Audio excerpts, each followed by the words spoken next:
ఉత్త జొన్నలు తిని కృష్ణానదిలో ఈత కొట్టేదానికి వచ్చినాడు ఒక ఆయన.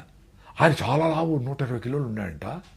నేను విజయవాడ పోతే కృష్ణానది ఈత కొడతా, ఆ కింద మడుగు ఉంటుంది కదా, ఆడ ఫ్రెండ్స్ అందరూ పోతా. సో ఆయన నా వీడియో చూశాను. సార్ నేను 120 కిలోలు ఉన్నాడు సార్, బీపీ షుగర్ అసలు నడవలేకుండా హాస్పిటల్ పోతే నువ్వు సస్తావు ఇంకా, నీకు ఎక్కువ లివర్ కూడా ఫ్యాటీ లివర్ అయిపోయింది, గ్రేడ్ 3 వచ్చింది, నువ్వు పోతావు అంటే భయపడిపోయింది సార్ నా భార్య. ఆయన చెప్పినాడు మహానుభావుడు డాక్టరు, జొన్నలు తిను అని చెప్పినాడు, అంతే మంత్రంలాగా. ఉత్త జొన్నలే తినాడు, జొన్న రవ్వతో ఉప్మా పొంగల్ ఏం చేసుకుంటాడు. జొన్న 45 కిలోలు తగ్గినాడండి. ఇప్పుడు కృష్ణానదిలో ఈత కొడతాడు, ఓన్లీ జొన్నలే, ఏమి డ్రామాలు ఏమి కషాయాలు ఏమీలే, ఉత్త జొన్నలు తిన్నాడు. ఇంకేదో ఫ్రూట్స్ గిట్స్ వెజిటబుల్స్ తినింటాడులే, వాటెవర్. బేసిక్ ఫుడ్ రైస్ నిలిపేసి స్టేబుల్ ఫుడ్ జొన్నలు చేసుకున్నాడు. అద్భుతం. సో తెలంగాణ ప్రజలందరికీ నమస్కారం. మంచిగా జొన్న రొట్టెలు, కర్నూలు వాళ్ళందరూ జొన్న రొట్టెలు వదలద్దండి అసలు. జొన్న రొట్టె చేసి నేర్చుకోండి. పెద్ద ఇంత సాఫ్ట్వేర్లు ఇంత నేర్చుకుంటారు కదా.